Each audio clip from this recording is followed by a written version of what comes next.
Have you ever found that you can quote wise sayings and spiritual concepts, but the moment real trouble hits, your mind turns into a storm and every teaching you know vanishes? Have you ever met someone who seems to hold just a few phrases from a sacred text, yet those phrases shine like an inner lantern whenever life gets dark? Welcome back to the channel.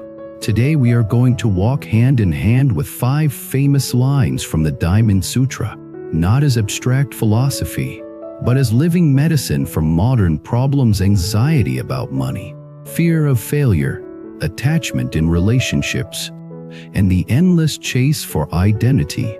The Diamond Sutra is often said to be a scripture about emptiness, but emptiness here is not cold or pessimistic. It is a mirror that shows us how everything we cling to as absolutely solid is actually fluid and dreamlike. When we see that clearly, we do not become careless. We become more compassionate, more relaxed, and more free. Let us start with a line many people have heard: all that has form is illusory. If you see all form as no form, you see the Tathagata. In everyday language, it means everything that appears to your senses: your face in the mirror, your job title, your partner's affection, your bank balance, is not a reliable anchor. It is not that these things do not exist, but that they cannot be held onto. They change, they move, they slip through your fingers like clouds. There was a man named Daniel, a high achiever who lived for praise, likes on social media, compliments from his boss, status symbols. These were his oxygen. One day, a sudden reorganization at work downgraded his role. The company was not attacking him. They were simply changing structure. But for Daniel, it felt like his entire identity had been stripped away. His nights filled with panic. If he was no longer the star performer, who was he?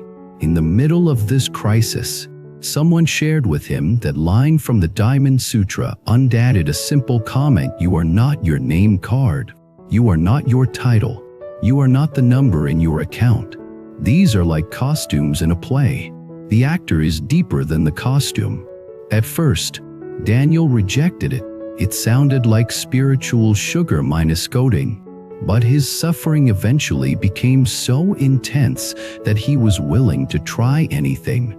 He began a tiny daily practice.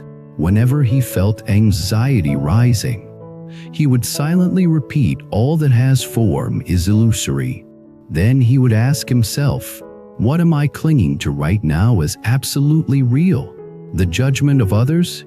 The fear of losing status? Is that really who I am?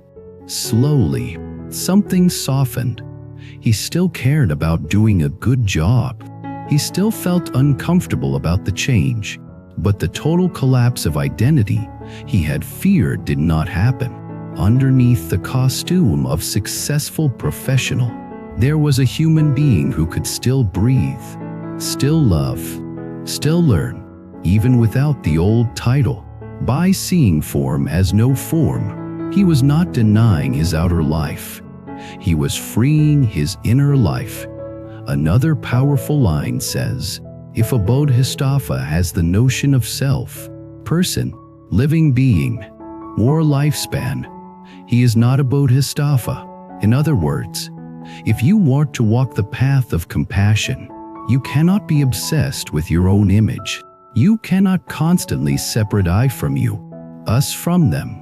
You cannot cling to a fixed story of my life, my years, my time, as if they belong only to you. Think about how many heartbreaks in relationships are connected to these notions. I have given you so much. You owe me. How could you do this to me? We have been together for 10 years. You should stay even if you are unhappy. Behind these sentences is a tight fist of me and mine. The Diamond Sutra does not ask you to become indifferent. It invites you to loosen the fist. When you feel abandoned or betrayed, you can ask, what am I protecting so fiercely right now? My pride? my image as a generous partner, my story of how long this should last. By seeing these as shifting forms rather than absolute truths, you create space to choose a response that is kinder to both of you. A third line says, "Thus should you think of this fleeting world, a star at dawn, a bubble in a stream, a flash of lightning in a summer cloud, a flickering lamp, a phantom, and a dream." This is not meant to depress you. It is meant to wake you up. When you remember how brief and fragile everything is, the small insults and disappointments lose some of their sharpness. Imagine you are stuck in traffic and late for an important meeting. Your heart rate rises. You curse under your breath. You imagine all the consequences.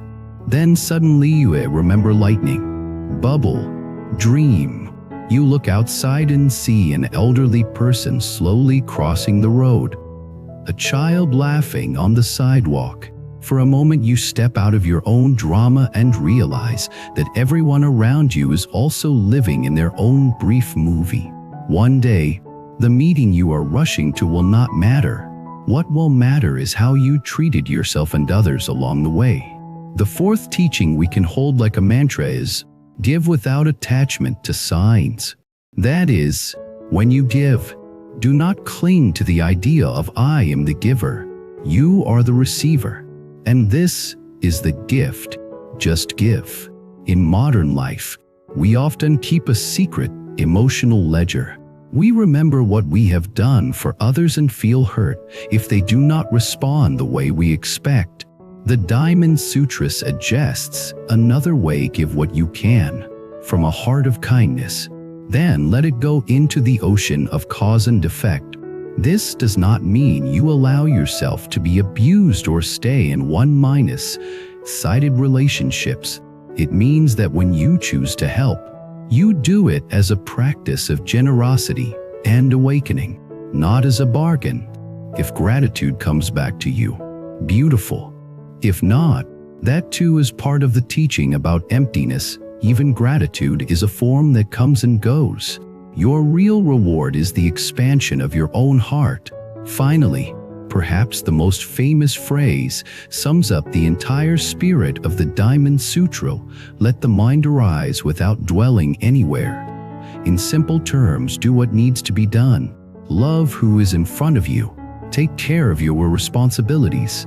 But do not let your mind get stuck on any particular outcome, identity, or object. Picture a cloud moving across the sky. It changes shape constantly. It does not cling to being a dragon or a ship or a mountain. It simply moves. When you face a challenge, an exam, a business decision, a conflict, your thoughts and emotions will naturally arise. The practice is not to kill them, but to let them move like clouds instead of freezing them into stone. You might be thinking, this all sounds beautiful in theory, but when my bills are due and my heart is broken, how can a few lines from an ancient text actually help? The answer is by repetition and reflection. These lines are like seeds. If you hear them once and forget them, nothing much will change.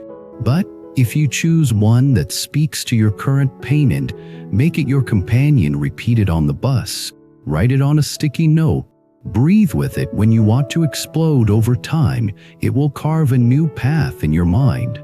If you are worried about money and status, maybe all that has form is illusory is your medicine.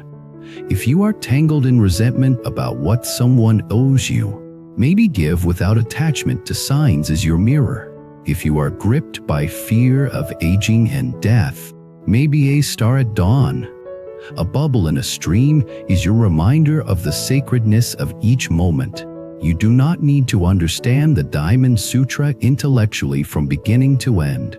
You only need to let one sentence sink from your head into your heart, and then into your bones, through the friction of real life.